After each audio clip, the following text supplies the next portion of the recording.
afternoon and welcome to the Midday News. Here's what we have in the bulletin. Flash flood watch discontinued for low-lying and flood-prone areas of all parishes. Death toll from Hurricane Melissa rises. And later in sports, Jamaica Premier League games to be postponed this weekend. Thank you for joining us. I'm Kerry-Ann Simpson. Here are the details. The Meteorological Service of Jamaica has discontinued the flash flood watch for low-lying and flood-prone areas for all parishes. The significant feature is a trough across Jamaica, which was induced by Hurricane Melissa. The hurricane is projected to move farther away from the island and is forecast to pass near or to the west of Bermuda late today. Observations indicate that only isolated light to moderate showers affected the island yesterday. Partly cloudy conditions with isolated showers are forecast for northern parishes and widely scattered afternoon showers occurring across sections of western parishes and hilly areas, otherwise remaining mostly cloudy. Prime Minister Dr. Andrew Holness is expected to tour more parishes in western Jamaica today. On Wednesday, he visited St. Elizabeth and sections of St. James. However, there have been several reports of disaster in sections of Westmoreland, Trelawney and Hanover. Information Minister Dr. Dana Morris-Dixon is asking those affected for patience. The Prime Minister today will attempt to do Trelawney, Westmoreland, and Hanover. So yesterday we were able to do some of St. Elizabeth, we were able to do some of St. James, didn't get to do everything that we would have wanted to do because sometimes the helicopter could not land because of the devastation. Yesterday they started the work to get to Westmoreland. They are cutting their way on foot through blocked roads, by foot. This is not easy work.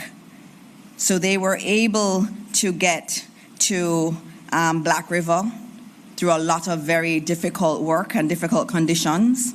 They were also able to do Luana, Middle Quarters, and New Holland. They got to Holland Bamboo yesterday, and they encountered lots of problems there. They did not finish it last night. They are back at it this morning to try to clear the road. Now, let me be clear. That is not full opening of the roadway. What we're trying to do is to get a corridor that relief vehicles, emergency vehicles can go through. So we're trying to get one lane cleared. Now, we are hoping that will be done by this morning. Meanwhile, Energy Minister Darrell Vaz says all three airports are open today. However, only the Norman Manley International Airport in Kingston is accepting commercial flights. The others are accepting only flights carrying aid to the country. Norman Manley International resumed operations this morning for commercial passenger, and we have 1, 2, 3, 4, 5, 6, 7, 8, 9, 10. 10 flights in and out of Jamaica today. We expect 2 into Ian Fleming through American Airlines, and we also expect 2 into Montego Bay this afternoon with the operators of the airport, GAP, sending from Mexico 2 cargo jets with supplies and also, obviously, technical support for the airport. Now, humanitarian aid from the Cayman Islands was the first to arrive on the island this morning. The Premier has pledged over $1 million in aid to Jamaica. Minister of Works Robert Morgan says over 151 of the country's major corridors remain blocked. He says the National Works Agency and its major contractors have been working to help clear the road. However, priority is being given to the emergency areas first, so relief can be administered to the most vulnerable. Primary consideration has to be given based on our mandate to corridors which include health facilities such as hospitals and clinics and health centers, airports and seaports. So we have to give access to shelters. We have to work with the Jamaica Public Service Company to give access to power lines and so on. But we also have to wait on the Jamaica Public Service Company to tell us that this line is no longer live and we can clear it. Across the island, a large percentage of the Jamaica Public Service facilities are lying on the road. The contractors cannot touch those power lines without the Jamaica Public Service Company saying to us, it is safe for us to do so.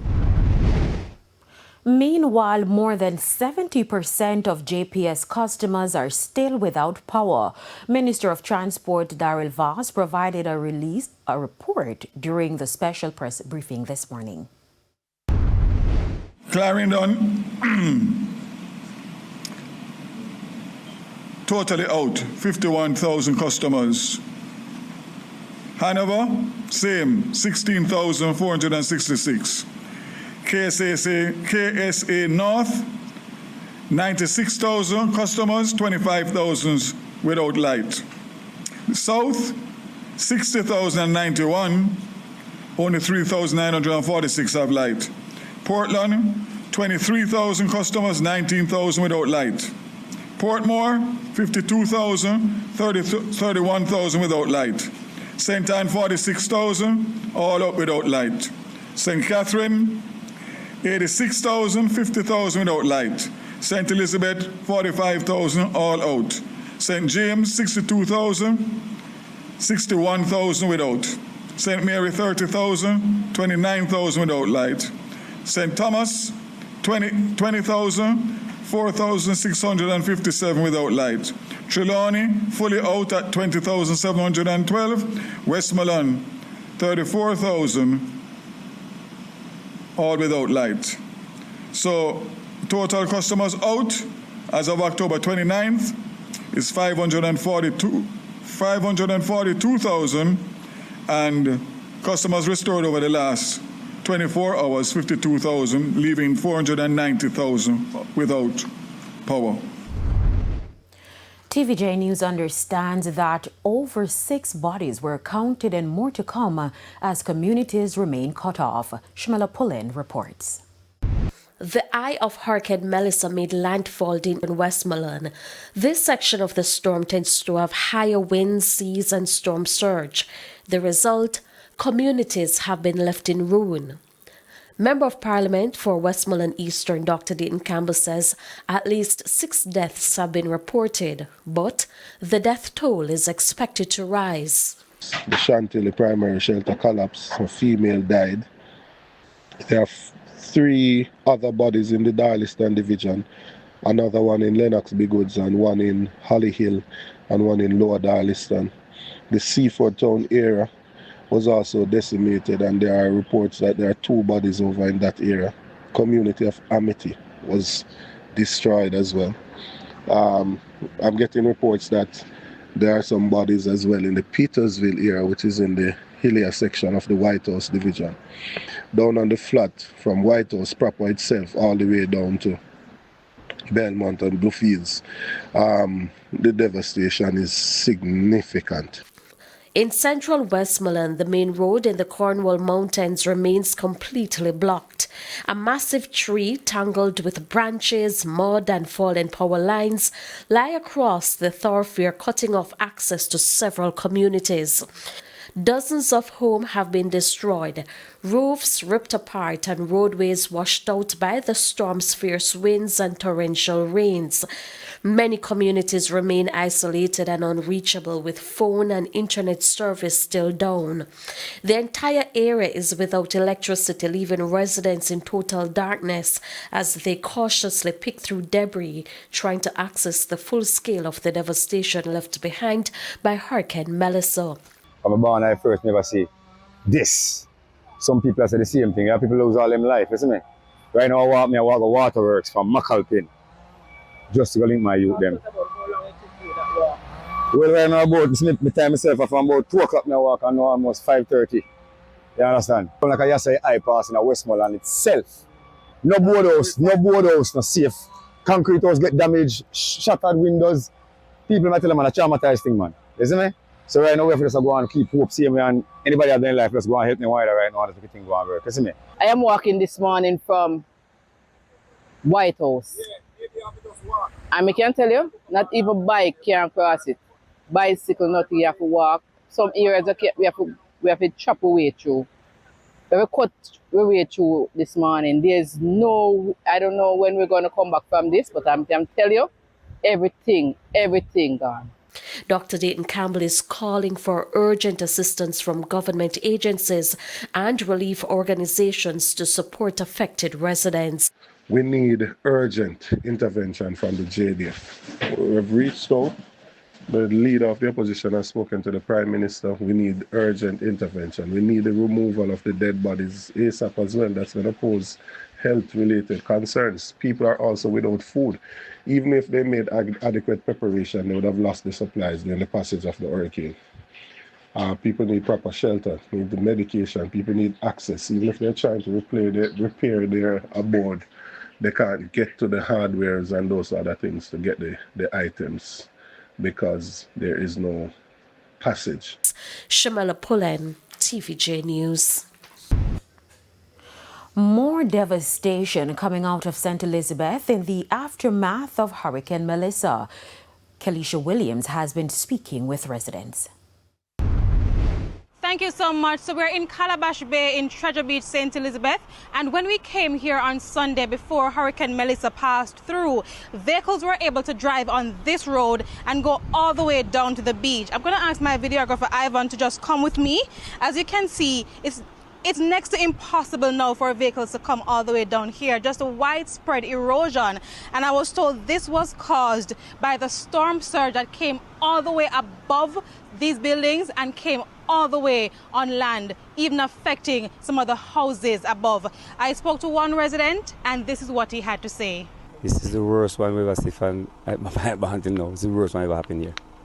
There was a time we just got little, see what the sun wash and stuff like that.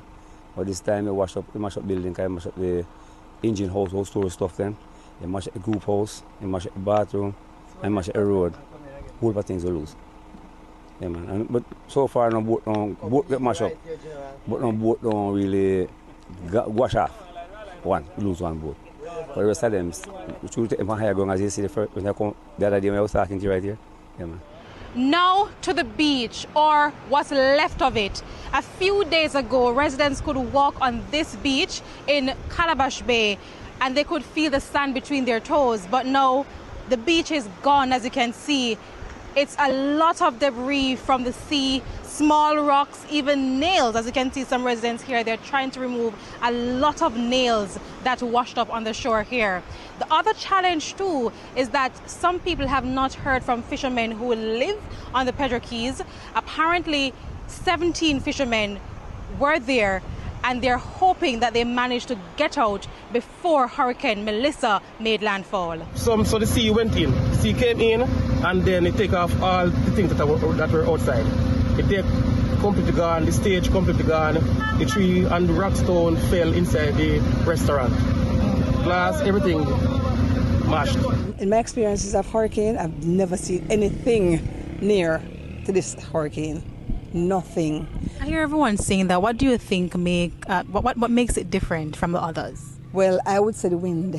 The wind was extremely high because I experienced Gilbert.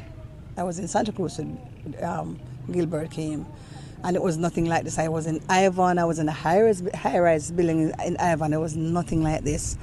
And this is just a fraction of the damage and devastation here in St. Elizabeth. I'll provide some more updates in Primetime News as I try to move across the community. Reporting from Calabash Bay in St. Elizabeth, I'm Kelisha Williams for TVJ News. Thank you, Kelisha. We now take a break. When we come back, more stories.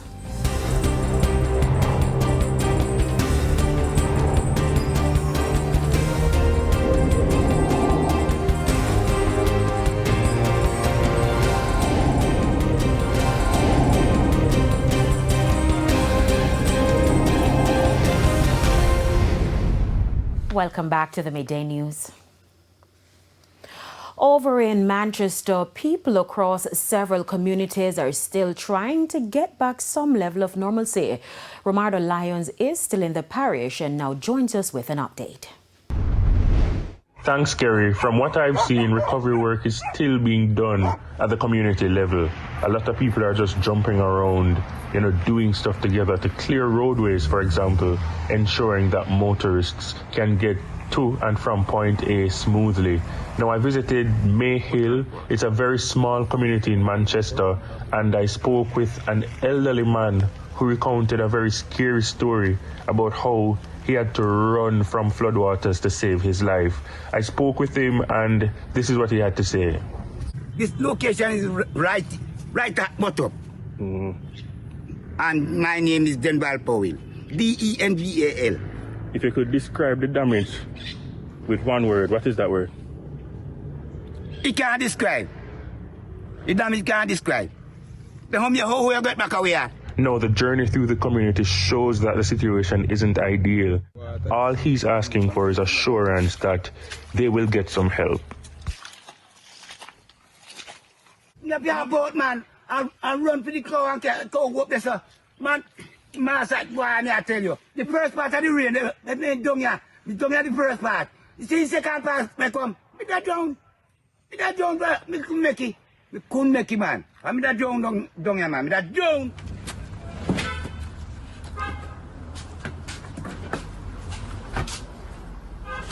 I will do it, see there. See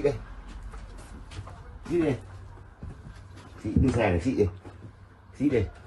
See him. Mash up, man. I be a mud over the whole place, man. Who be a mud over the whole damn place? Man, where government going to do for we? We are pay tax. Where government going to do for we? I'm the walk party. Oh, God Almighty, man. I'm going to go to our house.